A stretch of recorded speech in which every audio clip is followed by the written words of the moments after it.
Assalamualaikum warahmatullahi wabarakatuh. Hamdan syukurillah amma ba'du.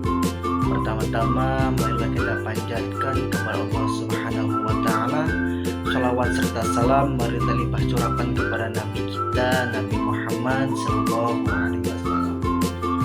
Yang saya hormati dosen pengampu mata kuliah pengajaran FAI yaitu Ibu Itoh Masito MPD, yang mudah-mudahan beliau sekeluarga diberikan rezeki yang halal barokah dan yang mudah-mudahan selalu ada dalam lindungan Allah Subhanahu wa taala.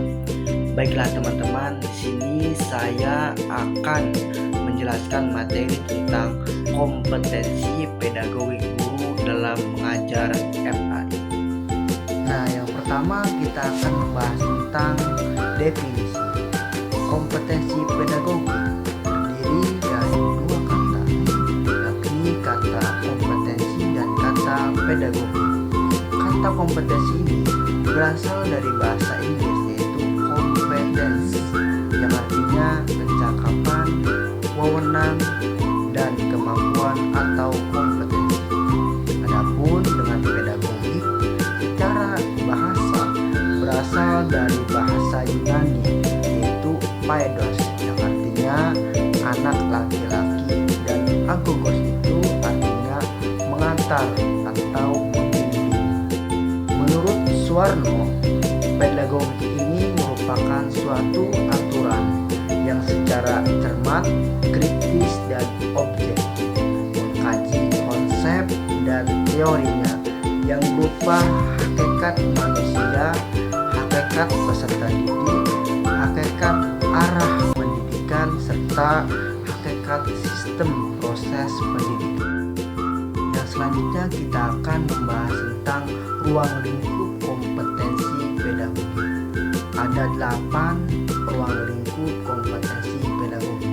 Yang pertama ada pemahaman wawasan atau landasan kependidikan. Jadi guru itu memiliki latar belakang pendidikan keilmuan sehingga memiliki keahlian secara akademik dan intelektual. Yang kedua, pemahaman terhadap peserta didik. Jadi guru itu memiliki pemahaman akan psikologi perkembangan peserta didiknya. Sehingga apa? Sehingga mengetahui dengan benar pendekatan yang tepat yang dilakukan pada peserta didik. Yang ketiga ada pengembangan kurikulum atau silabus. Dan yang keempat tentang perancangan pembelajaran. Yang kelima ada pelaksanaan pembelajaran yang mendidik dan dialogis. Dan yang keenam ada pemanfaatan teknologi pembelajaran. Dan yang ketujuh ada evaluasi hasil belajar. Yang delapan ada pengembangan peserta didik untuk mengaktualisasikan berbagai potensi yang dimilikinya. Dan ada juga komponen utama. Ada 3 komponen utama. Yang pertama perencanaan, pelaksanaan, dan evaluasi. Kita akan membahas tentang perencanaan. Ada 3 perencanaan. Yang pertama yaitu menyusun rencana yang sistematis. Yang kedua menetapkan tujuan pembelajaran yang jelas.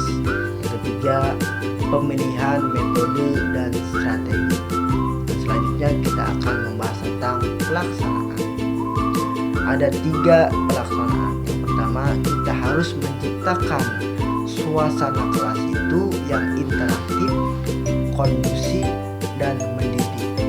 Dan khusus PA ini yang bernuansanya religius gitu ya. Yang kedua kita harus menggunakan pendekatan pembelajaran yang mendidik dan dialogis, memotivasi siswa. Yang ketiga menggunakan sumber belajar dan teknologi informasi atau multimedia secara optimal. Dan yang selanjutnya kita akan membahas evaluasi. Ini evaluasi penting. Jadi evaluasi itu merupakan tahap mengukur keberhasilan proses belajar.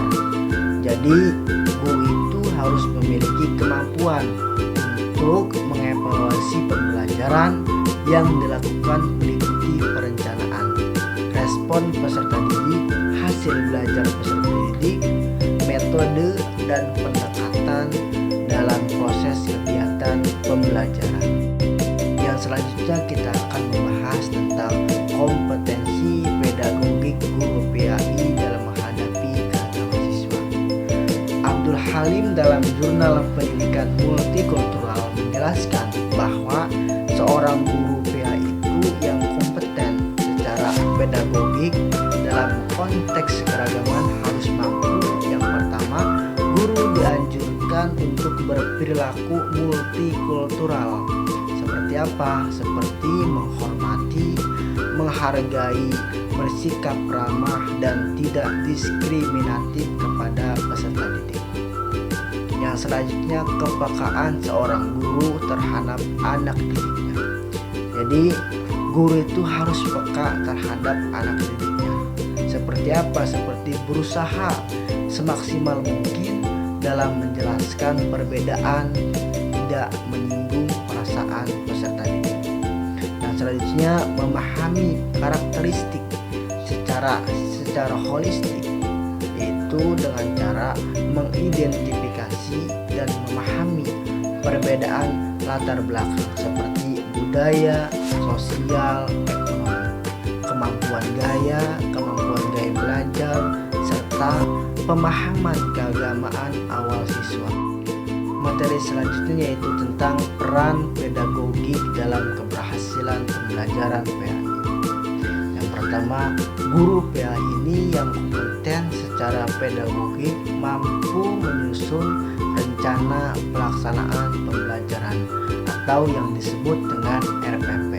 Yang kedua, guru ini mampu memahami perkembangan, kebutuhan, dan kesulitan belajar individual siswa.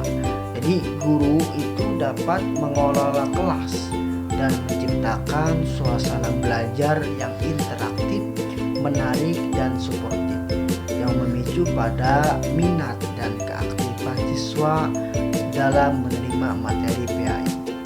Dan yang terakhir, meningkatkan minat dan bakat siswa. Itulah beberapa peran pedagogik dalam keberhasilan pembelajaran PAI. Jadi teman-teman, kesimpulannya, kompetensi pedagogik itu adalah kemampuan fundamental guru dalam mengelola pembelajaran secara efektif dan sistematis. Intinya mencangkup perencanaan, pelaksanaan, dan evaluasi yang terintegrasi untuk mencapai tujuan pendidikan. Khusus bagi guru PAI ini, kompetensi ini wajib diperkuat, dan kompetensi multikultural ini untuk menghadapi keragaman siswa. Nah, hal ini penting agar materi PAI ini dapat disampaikan secara kontekstual, aplikatif, dan mampu memicu minat serta pengaktualisasian nilai-nilai Islam dalam kehidupan siswa sehari-hari. Nah, pedagogi ini adalah kunci utama keberhasilan dan relevansi pembelajaran PAI. Mungkin itu saja yang bisa saya sampaikan pada materi kali ini. Kurang lebihnya mohon maaf. Allahu muwaffiq al aqwamit thoriq. Wassalamualaikum.